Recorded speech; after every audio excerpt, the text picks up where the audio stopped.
Bon, j'ai mon ordinateur devant moi, j'ai mon micro, je me suis dit je vais faire une petite vidéo sur Judas parce que j'ai encore lu quelques petites choses intéressantes il y a quelques jours, donc je me dis je pourrais parler de cela, je trouve que c'est très intéressant.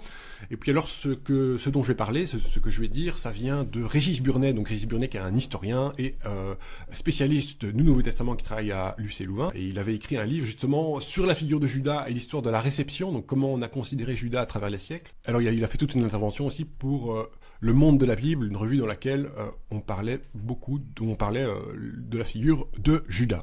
Et la première chose intéressante que je pourrais vous dire sur Judas, peut-être la chose la plus impressionnante, c'est que, qu'on ne sait pas en général, c'est qu'il y a en fait plus de versets sur la figure de Judas dans le Nouveau Testament que sur celle de Marie. En fait, on parle plus de Judas, étonnamment, que de Marie dans le Nouveau Testament. Alors qu'on croit évidemment qu'on ne connaît pas du tout qui est Judas, on ne sait pas trop qui est ce monsieur, bizarre, voilà, c'est le grand méchant, ou maintenant on commence à dire, oui, enfin, on va en reparler. Et en fait, on croit très bien connaître Marie, mais il y a moins de versets qui concernent Marie dans l'Évangile, dans les Évangiles et dans le Nouveau Testament en général, que sur Judas. Alors, Judas, on sait très bien qui c'est un des 12 apôtres, donc un des 12 disciples les plus proches de Jésus, qui finit par trahir Jésus et qui le livre pour que Jésus soit condamné et puis mis à mort pour quelques pièces d'argent seulement. Et donc Judas, c'était celui qui tenait les cordons de la bourse dans le petit groupe de disciples autour de Jésus, enfin le petit groupe de disciples les plus proches. C'est lui qui s'occupait d'un peu de gérer l'argent pour leur pérégrination, etc., pour le ministère public de Jésus. Et alors voilà, il y a eu dans l'histoire toutes sortes de choses qui ont été dites sur Judas.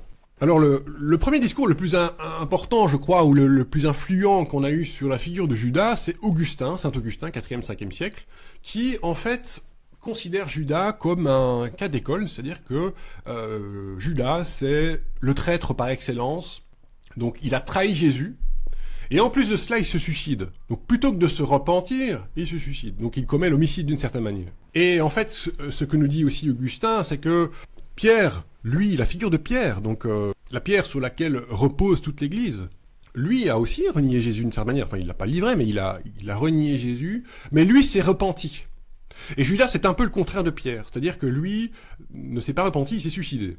Donc il trahit, il livre Jésus, et il ne se repent pas.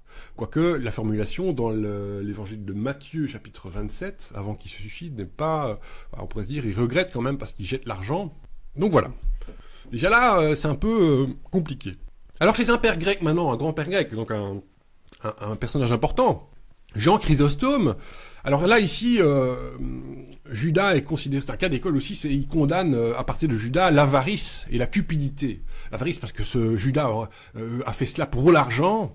Et donc, c'est à partir de cela, je vais très rapidement, à partir de ces deux figures, donc Jean Chrysostome et Augustin, on va commencer à faire un lien entre les Juifs et l'argent. Donc, parce que Judas serait représentatif de son peuple. Et c'est à partir de ce moment-là, je vais pas dire grand-chose sur l'exégèse de Jean Chrysostome, je sais, mais c'est à partir de ce moment-là qu'on a fait ce lien redoutable entre l'argent, les Juifs et le caractère déicide, le tuer Dieu, si on veut. Alors, ni Augustin ni Chrysostome n'étaient antisémites. Bon, c'est difficile à définir cela, pas anti-juifs, mais à partir d'eux, il va y avoir ces idées-là qui vont commencer à s'amplifier. Et c'est à partir de là que, d'ailleurs, les Juifs vont vivre de sales siècles dans la chrétienté. Et par ailleurs, si on se renseigne un peu, on sait que il valait mieux être juif parmi les musulmans dans l'histoire, jusqu'à assez tardivement, que juif parmi les musulmans. C'est-à-dire que, soi-disant, parce que c'était en plus le peuple déicide qui a tué Dieu, donc c'est complètement, ça paraît fou aujourd'hui, pourtant c'était dans les consciences. Donc, à partir de là, depuis l'Antiquité, puis tout le Moyen-Âge, donc pendant très longtemps, Judas a toujours été considéré comme le grand méchant, l'avare, le cupide, le traître. Il représentait le mal absolu, donc la figure dont il fallait absolument pas ressembler. Il fallait être loin de cette figure de Judas dans sa vie de chrétien. Mais à partir du 18e, on a commencé à avoir d'autres théories, c'est-à-dire qu'on est passé d'une christologie haute, c'est-à-dire où Jésus est surtout perçu dans son caractère divin, et puis à une christologie un peu plus basse, c'est-à-dire qu'on valorise plus le caractère humain de Jésus. Et alors, il y a commencé à avoir à ce moment-là des théories qu'on n'avait pas encore vues avant, c'est-à-dire que, en fait, il faut savoir déjà que Jésus passait pour un messie aux yeux du peuple, Mais les Juifs, en fait, s'attendaient à voir un Messie guerrier, ce qui allait les sauver de l'occupation romaine. Et en fait, avec Jésus, c'était pas un Jésus tout-puissant guerrier, mais on a en fait un Messie qui est crucifié, qui finit mort sur une croix. Alors, la théorie, ce serait que Judas, il s'est demandé, bon, finalement, oui, je suis ce gars qui est censé être le Messie, mais il n'agit pas, il fait rien de grandiose pour combattre les Romains. Et alors, on dit à ce moment-là que Judas aurait pu livrer Jésus pour pousser Jésus à l'agir, et pour qu'il manifeste sa toute-puissance contre les Romains. Ou alors une autre hypothèse à cette époque-là aussi, c'est Judas était tellement déçu que ce serait pas en fait Jésus le Messie, ne serait pas le Messie, qu'il a dit c'est un imposteur, et alors je vais le livrer.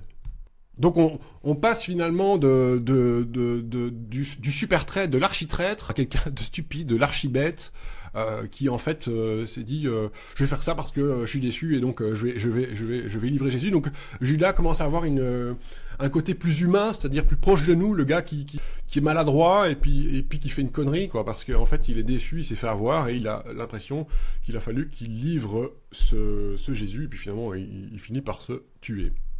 Alors, toujours fin du XVIIIe, je dirais, il y a Renan qui est connu pour ses exégèses très critiques, bon, mais maintenant évidemment dépassé, mais qui est intéressant parce qu'il a produit un changement dans les études bibliques, beaucoup plus historico-critiques. Et alors Renan, c'était dans le milieu de la bourgeoisie, alors il disait que, Judas c'était le pauvre, alors il voulait l'argent. Et Judas, c'est ce vicieux pauvre qui est caractéristique de sa classe sociale, donc c'était une manière aussi de prendre Judas comme le pauvre malheureux, le pauvre vicieux, qui est typique de cette classe sociale. Là, Judas, à ce moment-là, il passe pour le gars qui est un peu qui passe du côté presque diabolique à ce gars qui pourrait être un peu vous et moi, et qui en fait est un lambda avec ses défauts de petit bonhomme, de petit bonhomme médiocre. Alors à partir de la fin du 19e et début 20e, on a à ce moment-là plusieurs textes qui vont faire qu'on va commencer à réhabiliter du Judas, du moins avoir une considération plus positive en fait. D'abord il y a un texte d'Anatole France, donc un texte je crois qui est assez court, hein, mais qui est un texte qui est romancé, mais qui raconte l'histoire réelle d'un abbé qui était un peu fou comme ça, qui était prêtre à Notre-Dame de Paris, et qui aurait eu une révélation en célébrant la messe, je crois, il aurait une révélation, il a cru soudainement qu'il était lui-même Judas. Et c'est par le biais de ce personnage dans le texte d'Anatole France qu'on a commencé à aussi avoir un Judas encore plus proche, encore une fois qui est rendu plus humain et moins diabolique. Et puis alors on a eu un grand roman très connu de Nikos Kazantzakis, qui était publié d'abord en 1954, qui s'appelle La dernière tentation du Christ. Et il y a un film qui a été fait sur base de cela par Martin Scorsese en 1988, qui en fait présente Judas, alors là c'est un changement total de perspective, qui présente Judas comme celui qui aurait mis en marche le salut, quoi.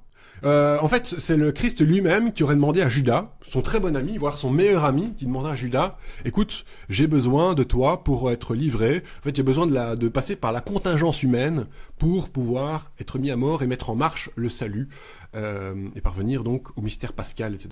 Et donc, c'est toi, Judas, mon ami, qui va te sacrifier pour moi et qui va me livrer.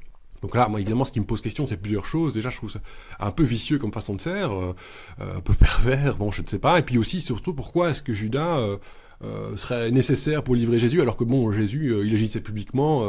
Ça, c'est un peu difficile à comprendre aussi. Il agissait publiquement, il était facile à trouver. Pourquoi il fallait absolument que Judas le livre, que quelqu'un le livre? Bon, certaines personnes ont peut-être des hypothèses. N'hésitez pas à réagir en commentaire. Je dois mourir sur la croix. Je dois mourir volontairement.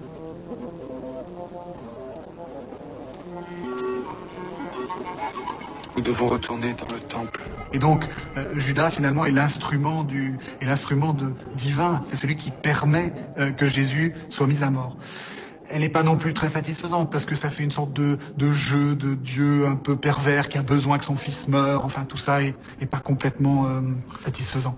Alors, pareil, avec un livre de Éric Emmanuel Schmitt, je crois que c'est l'Évangile de Ponce Pilate qui a été publié fin des années 90, où pareil, Éric Emmanuel Schmitt, le romancier, donc présente Judas comme celui qui a été choisi par Jésus. Donc ça a influencé pas mal les mentalités, quoi.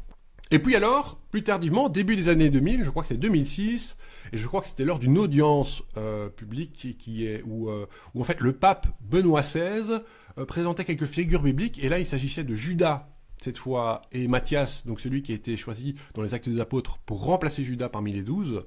Donc sur la figure de Judas, alors c'est très impressionnant, et c'est très intéressant de la part d'un pape qui est considéré comme fort conservateur, c'est que Benoît XVI, qui est un peu influencé aussi sans doute par la lecture de Hans Urs von Balthasar, un grand théologien du XXe, qui parlait justement de la possibilité de l'enfer, de l'enfer une question, donc la possibilité de l'enfer vide. Enfin, qu'est-ce qu'il advient de Judas finalement et puis la repentance, c'est quand? Parce que l'enfer, c'est un nom à Dieu. Bref. Donc en fait, Benoît XVI, un peu influencé sans doute par Hans Urs von Balthasar, va se poser des questions sur Judas, et va dire qu'il faut pas aller trop vite sur la condamnation totale de Judas en disant lui, s'il y a un personnage qu'il faut retenir qui est forcément en enfer, c'est Judas. Il dit il y a du mystère là-dedans. C'est pas trop. C'est étonnant parce que pendant toute l'histoire du christianisme, on a toujours considéré comme Judas comme la figure qu'il fallait condamner, qui était l'exemple même du mauvais. Eh bien, Benoît XVI revient là-dessus, il dit attention, il faut laisser un certain mystère derrière. Il y a des hypothèses qui sont différentes, qui sont possibles. Évidemment, voilà, donc aujourd'hui, les positions sont ambivalentes. Je crois qu'il faut garder le mystère. Il faut garder le mystère en tenant compte d'une seule chose, c'est que Dieu intervient avec des moyens humains, et le Nouveau Testament n'a pas eu peur de mettre en scène la fragilité humaine. C'est tout ce que je voulais vous dire aujourd'hui. Je vous dis à bientôt pour une prochaine vidéo qui sera plus travaillée, évidemment, parce que là, je suis d'accord, c'est décousu. Mais en tout cas, merci à tous de me suivre, et à bientôt.